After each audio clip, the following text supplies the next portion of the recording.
Découvrir le parfum des plantes, prendre le temps de les sentir pour pouvoir les reconnaître, et puis goûter les graines de moutarde blanche ou de coriandre.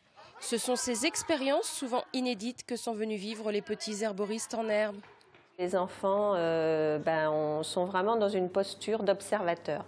C'est-à-dire qu'ils se disent, souvent en sortant de nos ateliers, qu'à partir d'observation, on peut découvrir beaucoup de choses. Là, vous l'avez vu dans l'atelier, ils ont senti, ils ont regardé. C'est comme ça qu'ils ont essayé de trouver le nom des plantes ensuite. Alors on le met aussi contre les rhumes. C'est bon pour le système respiratoire, pour bien respirer.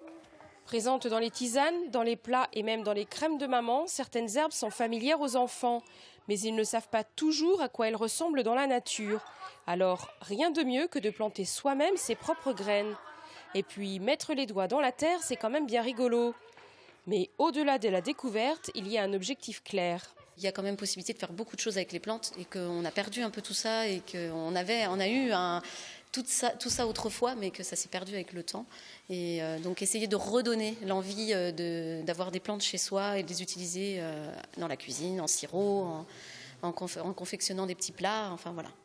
Laisser les graines germer, puis la plante pousser pour en cueillir les feuilles qui devront ensuite sécher. Il faudra encore beaucoup de patience aux petits herboristes pour que les feuilles de laurier se retrouvent dans le pot-au-feu familial.